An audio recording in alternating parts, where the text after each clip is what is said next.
Eu hoje sou presidente do Instituto Conservar, uma organização não governamental, sem fins lucrativos, que foi constituída em novembro de 2015. Então, nós somos uma organização legalmente constituída há pouco tempo, apesar dos membros trabalharem bastante, há muito tempo, com a área de meio ambiente. Quais são as áreas de atuação do Instituto Conservar hoje? A gente trabalha basicamente com fauna silvestre, e para isso a gente trabalha em parceria com os bombeiros voluntários também, resgate de fauna, que às vezes aparecem bichinhos aí, não sabemos para onde levar, então os nossos voluntários acabam cuidando de muitos deles. O nosso foco também são áreas protegidas de unidade de conservação. Então, para isso a gente tem uma equipe que pode trabalhar com estudos justamente para viabilizar informações para a constituição de unidade de conservação. Trabalhamos com desenvolvimento sustentável, gestão costeira e marinha, turismo e turismo de conservação. Bom, antes de eu colocar aqui qual é a finalidade do Instituto em si, eu queria colocar que o Instituto Conservar hoje ele é constituído por profissionais da área ambiental. Então, todos os envolvidos, eles têm conhecimento de causa e de prática, né? Então, tem uma vivência diária na prática do meio ambiente. Nós não trabalhamos só a questão de preservação, apesar de ser importante, mas o nosso objetivo principal está no nome do Instituto, que é conservação. Então, a nossa linha não é preservacionista, a nossa linha é conservacionista. Porque os membros entendem que a gente não pode excluir o homem do meio. Assim como a gente sabe que a natureza precisa de uma série de cuidados, mas a gente entende também que o homem, o ser humano, tem necessidades básicas e essas necessidades precisam ser supridas. Óbvio que a gente trabalha com foco no objetivo de conservar todo o equilíbrio. Então, quais são as finalidades? Isso está no nosso estatuto. Desenvolver projetos e ações de caráter socioambiental destinados à conservação e proteção da biodiversidade, manejo e gestão de unidades de conservação e áreas protegidas, realizar resgate, recuperação e reabilitação da fauna silvestre, promover atividades de informação, interpretação e educação ambiental relacionadas com a conservação da natureza e desenvolvimento sustentável, realizar atividades de ecoturismo e turismo de conservação, estimular, mobilizar e organizar a participação da sociedade civil, o exercício da cidadania e o trabalho voluntário, promover a produção de conhecimento e a capacitação profissional na área de biologia da conservação, desenvolver projetos e ações aplicadas à gestão costeira e marinha, promover o resgate e a valorização do patrimônio cultural e o desenvolvimento socioeconômico sustentável, fornecer apoio institucional e estabelecer parcerias com instituições públicas, privadas e afins em assuntos relacionados aos seus objetivos, motivar a parceria, o diálogo local, convênios e solidariedade entre diferentes segmentos sociais e instituições que visam interesses comuns, a conservação e a proteção de biodiversidade, e estimular o aperfeiçoamento e cumprimento de legislação que instrumentalize a consecução dos presentes objetivos. Então, com esse enfoque e observando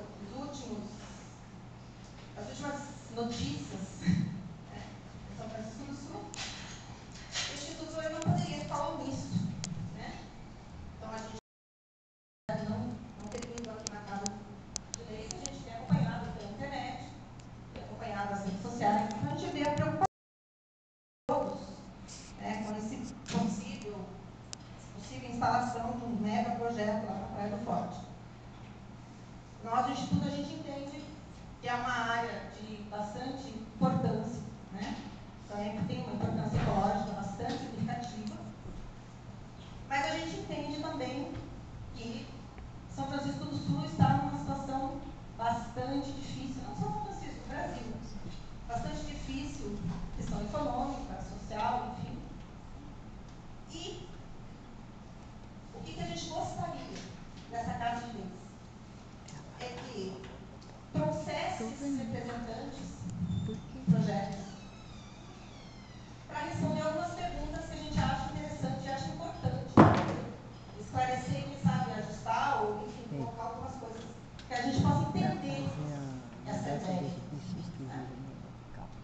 Então, eu parto do princípio que eu não tomo minha posição antes de conhecer todos os lados, antes de conhecer todos os pontos, porque a gente precisa conhecer, a gente precisa tirar todas as dúvidas antes de tomar uma posição. Né?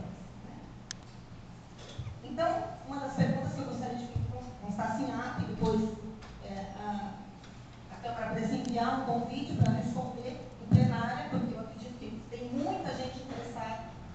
Né? Então, a primeira pergunta. Considerando que a área onde está prevista a construção do Porto Brasil Sul é uma APP, gostaríamos de saber se já estão considerando a resolução CONAMA 369 de 2006 e se há sustentação para isso.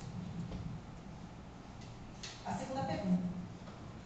Considerando a ocorrência de pequenos e até de grandes cetáceos na área de influência direta, quais os PBAs para garantir a mitigação dos impactos para estas populações?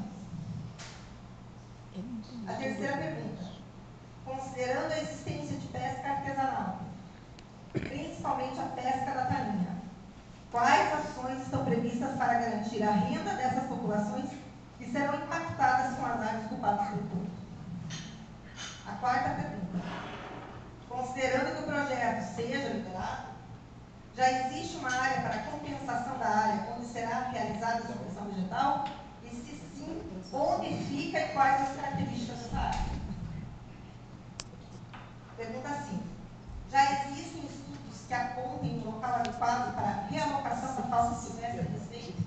É isso aí, Deus. 6. Quais os programas de monitoramento serão realizados para garantir a qualidade das águas da Praia do Forte? 7. Considerando as características de uma área portuária, como serão realizados os controles de vetores de doenças e a frequência de limpeza das áreas de transporte até o porto? 8. Considerando a publicidade que está sendo realizada, quais serão as vagas geradas nesses 3 minutos? Então, acho assim que são algumas perguntas bem diretas. Nós temos o princípio de ser diretos, objetivos, a gente tem que saber essas informações para a gente poder tomar uma posição. E eu acho assim, tudo que o Rino não não só eu, contém, mas tem muita gente interessada da comunidade. são todas as perguntas Há muitas dúvidas e elas precisam ser esclarecidas. E um lugar melhor do que a Câmara de Vereadores, antes que ocorra qualquer outro processo, que a gente sabe, tem todo um rito dentro do processo de licenciamento, tem o rito de apresentação prévia, que acho que já está sendo feito em algumas associações, reuniões, que faz parte do rito, essa apresentação dos líderes, enfim. Então, eu acho que justamente para fazer parte do rito, trazer para a população essa mesma apresentação que estão fazendo e abrir o diálogo antes de ir para uma audiência pública, para usar essa questão do princípio da transparência